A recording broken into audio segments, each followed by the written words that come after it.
আচ্ছা, আপনি যদি ২০০০ সালে সিনেমা কিংবা নাটক এবং বর্তমানে ২০২৫ সালের সিনেমা এবং নাটকের যদি তুলনা করেন, আপনি বিশাল একটা পার্থক্য খুঁজে পাবেন। কারণ সময়ের সাথে সব কিছু চেঞ্জ হয়েছে। আমি নিজেও বিশ্বাস করি সময়ের সাথে নিজেকে আপডেট করা উচিত। কিন্তু সেই আপডেট যদি মানুষকে ধ্বংস করে দেয়, তাহলে সেই রকম আপডেট কোনো ভ্যালুই নেই। আজকে আমি কথা বলবো বাংলাদেশের অর্থাৎ বাঙালিদের, বিশেষ করে আমাদের দেশের বর্তমান এবং অতীতের সিনেমা কিংবা নাটকের পরিস্থিতি, যা আমরা প্রতিনিয়ত দেখছি অনেক ব্যাপক জনপ্রিয়তা হচ্ছে। তা থেকে আমরা আসলে কি শিক্ষা পাচ্ছি বা আমাদের জীবনে আসলে কতটাই পরিবর্তন হচ্ছে। আমি মোহাম্মদ মারুফ, আজকে আমাদের প্রথম পডকাস্ট।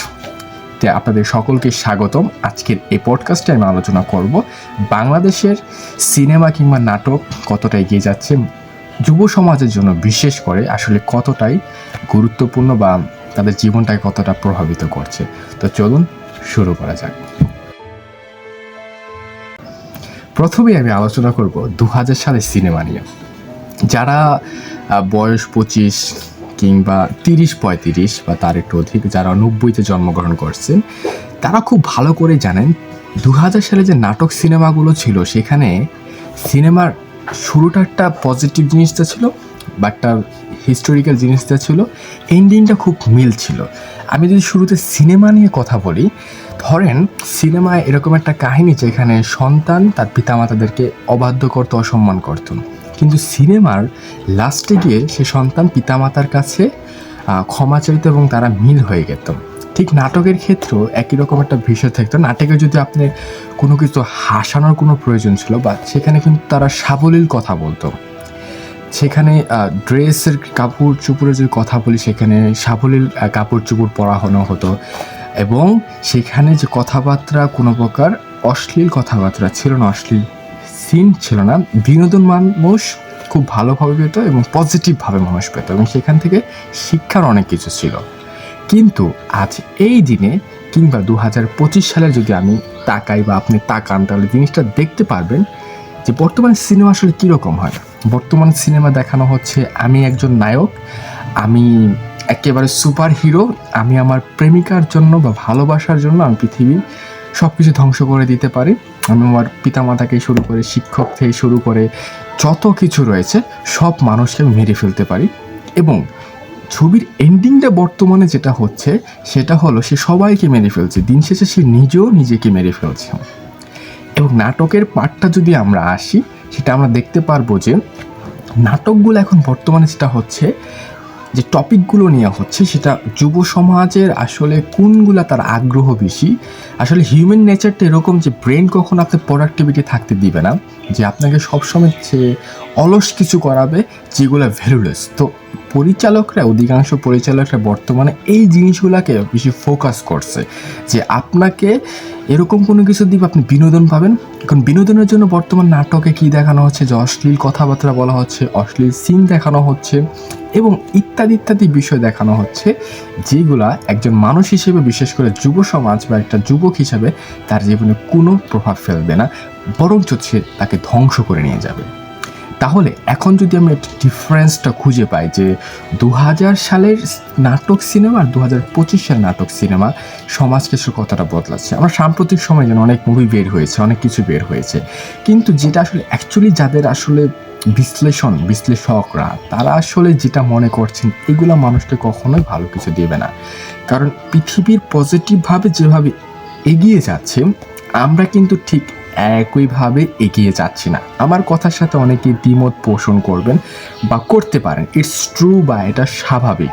কিন্তু দিন শেষে নিজেকে একটা জিনিস বলেন, যে সকাল থেকে সন্ধ্যা পর্যন্ত আপনি যে ছবিটা দেখলেন বা যে নাটকগুলো দেখলেন, সেই নাটক থেকে আপনি কী শিক্ষা পেলেন, বা এই যে নলেজটা নিয়ে আপনার জীবনকে আসলে কতটা এগিয়ে নিতে পারবেন। দিন শেষে প্রশ্ন থাকবে জিরো, যে আসলে আপনি কোনো কিছুই পারবেন না, কারণ এটা একটা ভ্যালুলেস বিষয়। আর এই ভ্যালুলেস বিষয়গুলো আমরা দিনের পর দিন, রাতের পর রাত দেখেই যাচ্ছি। বর্তমান নাটক সিনেমা অনেক জনপ্রিয়, পাবলিশ করার সাথে সাথে ঘন্টার মধ্যে কয়েক মিলিয়ন ভিউ হয়ে যায়, অনেক কিছু হচ্ছে। আমি নিজেও আসলে এগুলো অভ্যস্ত না, বাট আশেপাশে যখন মানুষ দেখে, তখন কথাবার্তাগুলো শুনি, সিনগুলো দেখি, তখন নিজেকে খুব অদ্ভুত লাগে। আসলে আমাদের যেভাবে আগানো উচিত আমরা সেভাবে আগাচ্ছি না, বরঞ্চ আমরা উল্টা পথে যাচ্ছি, যে বিষয়টা আমাদেরকে খুবই খুবই হতাশাগ্রস্ত করছে, খুবই নিজেদেরকে একেবারে আমাদেরকে ধ্বংসের দিকে নিয়ে যাচ্ছে। যে বিষয়গুলো নিয়ে আমরা আসলে সচরাচর কেউই কথা বলতে চাচ্ছি না। কিন্তু দিন শেষে একটা জিনিসই আসলে সবচেয়ে হয় যে আপনি যদি নিজেকে পরিবর্তন করতে চান, আপনার কন্ট্রোল আপনার নিজেকে নিতে হবে। আসলে বাংলাদেশ না, পুরো পৃথিবীর অধিকাংশ মানুষ নিজের কন্ট্রোলে নেয়, আমরা চলি অন্যের কন্ট্রোলে। কীভাবে? একটা সহজ উদাহরণ যদি আমরা দেখি, এটা সাইকোলজি বিষয়।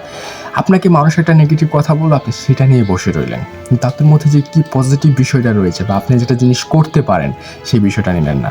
ধরেন আপনি ইংরেজি বলতে পারেন না, আপনাকে বললো তুমি তো অনার্স মাস্টার্স কমপ্লিট করে ফেলছো, ইংরেজি পারো না, একটা মূর্খ অদক্ষ ব্যক্তি। কিন্তু আপনি নিজেকে শিখাবেন বা ইংরেজি শিখবেন এই পরিকল্পনা না করে আপনি নিজেকে মেনে নিলেন আপনি একটা অযোগ্য ব্যক্তি। তো আমরা কিন্তু মানুষের দ্বারা প্রভাবিত হই, কিন্তু আমাদের মানুষের দ্বারা প্রভাবিত হওয়া যাবে না। এই নাটক সিনেমা দেখে সিনেমায় দেখালো ভিলেন সেরা, আমিও সেরা, ভিলেন ওকে মেরে ফেলছে আমিও মেরে ফেলবো, আসলে কিন্তু না, এটা কাল্পনিক জগৎ। সিনেমা বলে নাটক বলে এটা কাল্পনিক জগৎ। বাস্তব জগৎটা কিন্তু অনেক কঠিন, অনেক বাস্তবতা। এখানে আপনি যা মন চায় করতে পারবেন না, আপনি চাইলেন কাউকে কিছু করে ফেলবেন, বিষয়টা কিন্তু এরকম না। আপনার মাথা দিয়ে কাজ করতে হবে। সবচেয়ে গুরুত্বপূর্ণ আপনার নিজের কন্ট্রোল থাকতে হবে। যদি আপনার নিজের কন্ট্রোল নিজের মধ্যে না থাকে, অথবা আপনার কন্ট্রোল অন্যের কাছে, মানে আপনার জীবনে সুখ শান্তি অশান্তি যাই বলেন না কেন সব কিছু অন্য নিয়ন্ত্রণ করবেন। অর্থাৎ আপনি নিজের নিয়ন্ত্রণে থাকবেন, আপনি সবসময় একটা হতাশায় থাকবেন, একটা রেট রেস ইঁদুর দূরের মধ্যে থাকবেন।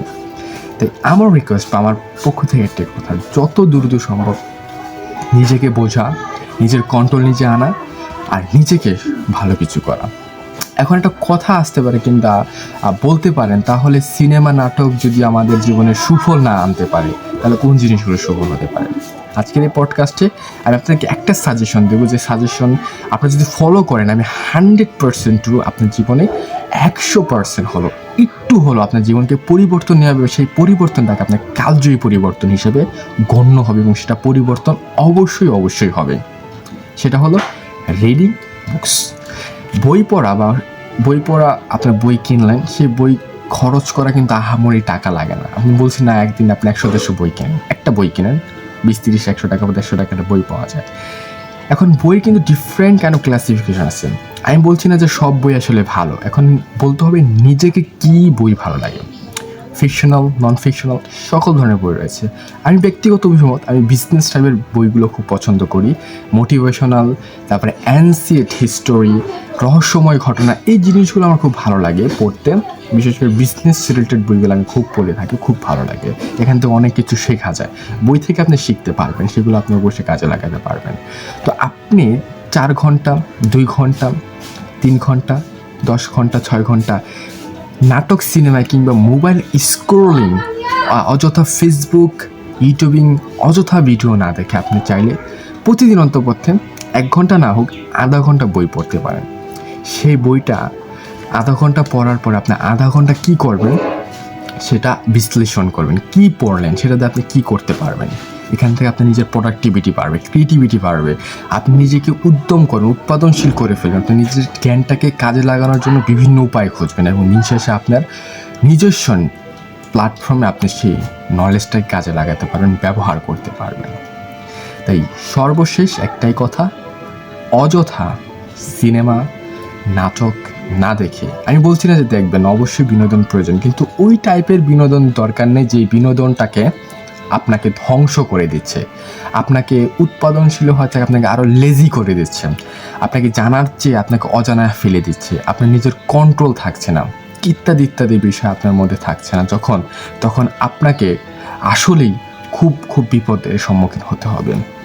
তাই প্রত্যেকটা বিষয় নিয়ে আপনাকে রিসার্চ করতে হবে, যে বিষয়গুলো ভালো লাগে সেই বিষয়গুলো জানেন, নিজেকে খুঁজে নিজেকে ডিসকভার করেন আপনি কি পছন্দ করেন এবং সেই বিষয় নিয়ে কাজ করা শুরু করেন, তাহলে অবশ্যই আপনার জীবনে আপনি ভালো একটা প্রতিক্ষণ কিছু পেবেন। সর্বশেষ একটা কথা, যে টপিকটা নিয়ে কথা বললাম অনেকেরই খারাপ লাগতে পারে, যারা সিনেমা প্রেমিক বা নাটক প্রেমিক, বাট টু বি অনেস্ট আমি আসলে আলোচনা করার চেষ্টা করছি একেবারে 100% একেবারে ট্রু বিষয়ের উপর ভিত্তি করে। তো কেউই রাগ করবে না, কেউ মন খারাপ করবেন না। নিজেকে আসলে আপনি এখনই প্রশ্ন করেন কতটা আসলে গুরুত্বপূর্ণ আপনি যে ছবি দেখছেন বা নাটক দেখছেন, একটা বই পড়ার থেকে, একটা স্কিল শেখার থেকে, একটা কিছু পজিটিভ জানার থেকে। অবশ্যই না, অবশ্যই সেগুলো আপনার জন্য খুবই ভালো কিছু বয়ে আনবে না। আশা করি আজকের এই পডকাস্টটা আপনাকে অনেক সহযোগিতা করবে। নাটক, সিনেমা দেখা অযথা সময় নষ্ট করার চেয়ে ভালো কিছু শুরু করেন। রিডিং বুকস অবশ্যই আপনি জীবনে ভালো কিছু নিয়ে আসবে। দেখা হচ্ছে পরবর্তী পডকাস্টে নতুন কোনো বিষয় নিয়ে। সেই পর্যন্ত ভালো থাকেন সকলেই, সুস্থ থাকবেন। আমি মোহাম্মদ মারুফ। আসসালামু আলাইকুম।